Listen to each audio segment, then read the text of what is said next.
much, so I'm not going to use a whole head of cabbage.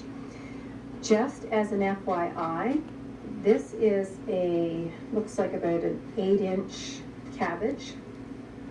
This entire cabbage, if done properly, will fill a 1-gallon jar, just so that you know, okay?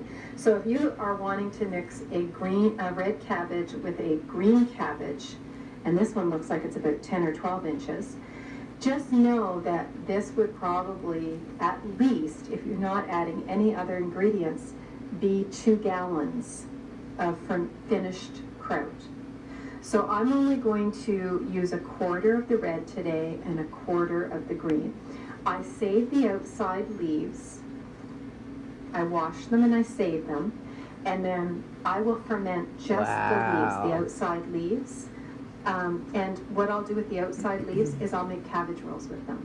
Or I will use these, if I don't ferment them, I'll use them over top of other ferments. So let's say I like fermented bean sprouts, whether it's mung bean sprouts or soybean sprouts. I try to buy the organic ones.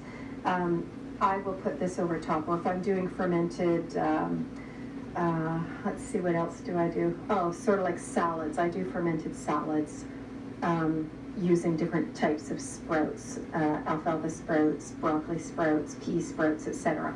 And so I'll take some of this cabbage, raw cabbage, and use it instead of a weight over top.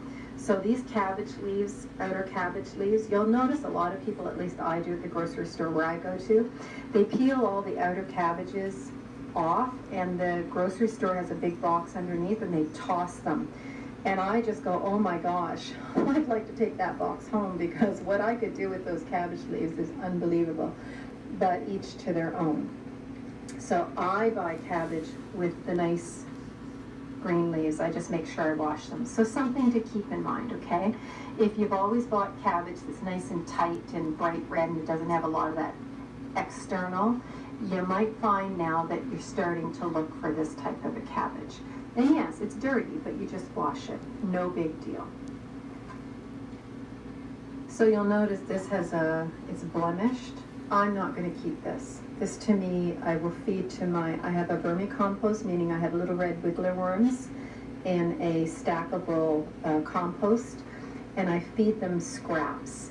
They get a lot of fermented foods, as well as scraps like this that are not edible for me. For outer cabbage leaves, and yes, if you didn't think you heard that correctly about, I said I use these, I ferment these whole cabbage leaves, and I make cabbage rolls. I make raw fermented cabbage rolls, and I have a recipe for that on this channel, so you can find that. Of course, you can always use these outer leaves for unfermented cabbage rolls as well, right? When I do fermented cabbage rolls, so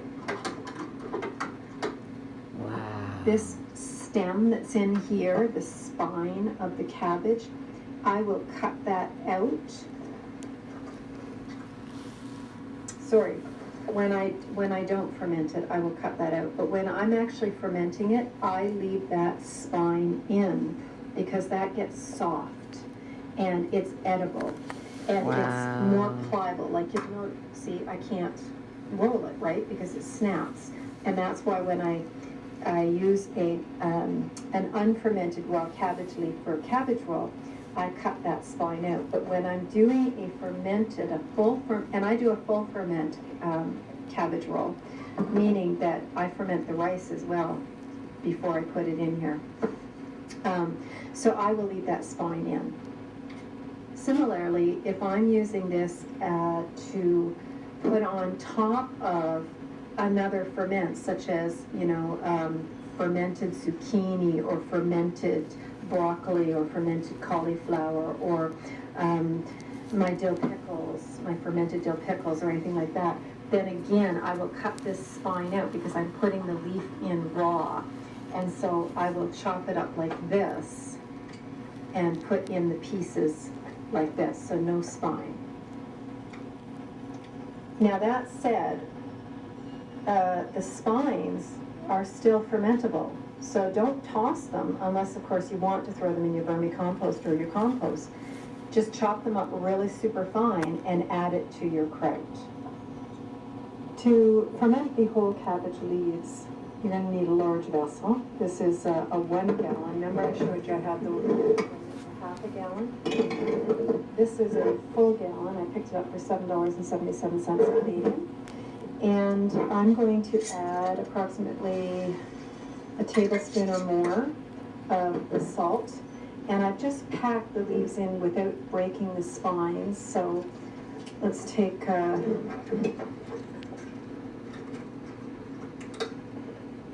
there's a cabbage leaf that's about 3/4, right? So take that off. And it's a little bit broken, but that's okay. Just sort of fold it into the spine and then shove it down into your jar. Even this piece, you can make a cabbage roll with that. Shove it in there. So this will be like your, I call it a cabbage hotel, or your cabbage leaf hotel, I should say, for your cabbage rolls. Again, here's another nice piece, just sort of tucking the leaf into the stem so you don't break the stem. And it's okay if you break the stem. I mean, it's not a big deal. It's not going to be the end of the world. It's a first world problem, not a third world problem. So not a big deal. And again, you want to put as many into the jar as will fit comfortably, or as many as you think you want to eat. So I probably got at least a dozen in there. That's perfect for now because that'll be enough cabbage rolls for Dom and I for now. So the salt's in there, and now you want to add the water. And the beautiful thing about this, when you're doing the leaves, is now this liquid is your kraut juice. So it's a great way to make kraut juice without chopping up your kraut, as I mentioned in the previous, just to have kraut juice, right? So let's add some water. And of course, you don't massage it. You don't have to massage the cabbage, right? You don't want to, as a matter of fact. And just pouring that water in there. I'm going to have to get another jar. Yeah. And so the most important thing with this is just to make sure that the cabbage is submerged, right? So I have a good inch of head space there. All the cabbage is submerged. And yes, you can do this with red cabbage as well. But again, just remember what I had said. If you, the purple cabbage, if you're thinking of combining, the purple cabbage will leach out some of the color, which will leach into the green cabbage. It'll change the color. Not a big deal, but if you want to present a nice green cabbage roll, then just keep your greens in one jar and maybe make another jar just for your red cabbage. Is this a jade? Probably not. I don't know. Put a lid on it. Don't anybody know what this is? And again, you might want to label it when you made it, just, so that you know.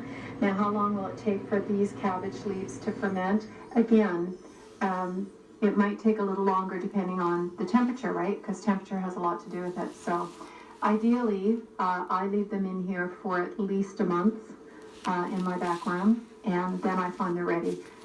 If it's cold winter, because I live in Toronto, Ontario, Canada, it can be really cold in here. My back room gets really super cold because I leave the window wide open in the winter. And I do that because I have a lot of my... I will not show you my back room, by the way, because I'm kind of embarrassed by it. It's... if I did show you, you'd understand why. But it's basically, it's an entire size kitchen full of food. And in addition to my kitchen. So I have all my potatoes and my pumpkins. I buy everything I stock up. I majorly stock up. Like, I'll buy 30 or 40 pounds of potatoes for the winter. I'll buy 60 pounds of onions for the winter. I buy bags and bags of rice and beans and store them in food grade quality buckets. And it's a little bit chaotic back there right now too.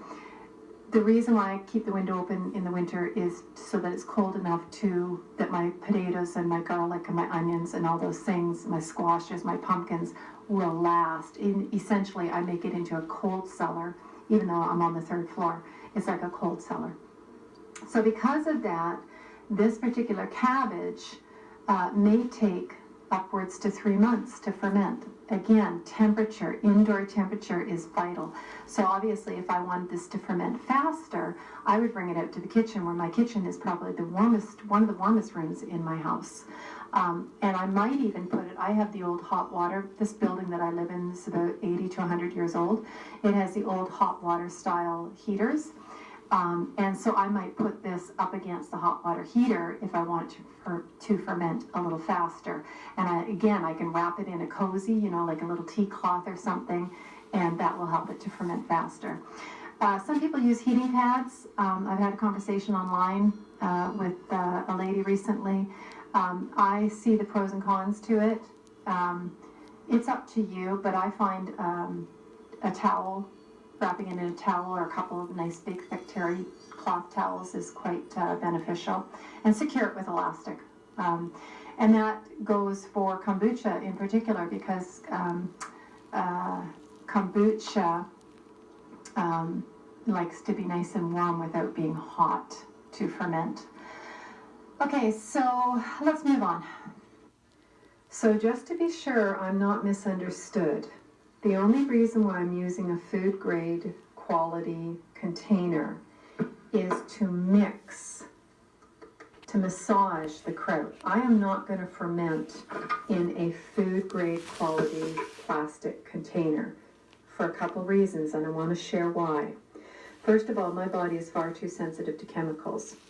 I know a lot of people are only concerned about the BPA in plastic, but plastic is all of the plastic except for the water to make it, which becomes toxic because of the chemicals that they use to make it. This is 100% pure toxin for your body, even if it's food grade quality, which is why I personally would never, ever, ever ferment anything in a food grade quality plastic. So think about your feta cheese, right? It comes in a plastic container, which is why I stopped buying feta cheese, because I don't want that. I don't care whether it's a foreign plastic that I don't know what the name is, or if it's BPA. I know that my body has an adverse reaction. I'm very sensitive to toxins. So I only use it to mix. When I ferment, I only use glass containers. And it can be a brand new glass jar, or it can be something that I bought another something in it. So this, I think, had pickles or something in it once. I save all my glass jars. I recycle and reuse them for my ferments, because I don't need an airtight, secure lid when I'm doing a ferment, contrary to a lot of the notions out there. You don't need it. You just need to make sure that it's relatively airtight. When you're doing canning, which involves a vinegar solution and you have to bathe it, such as sauce or jams and things like that, then you want an airtight seal. That's a different process. So you would need a different type of, make sure that you have a quality seal, right?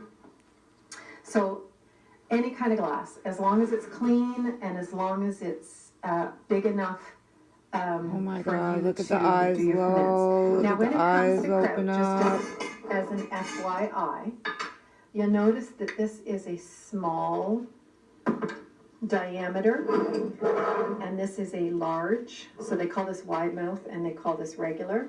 And this again is a wide mouth. I find when it comes to ferments, unless I'm doing like whole cauliflower, broccoli, whole carrots, the smaller lid is okay for that. When you're doing kraut, well, just think about it, right? You're trying to get something in there to pull it out. And I typically just use my hands, because I don't, other than wood, I try not to touch ferments with anything else. Again, because plastic and metals leach into, even if, even if it's just for a few seconds, it's not gonna be a lot, but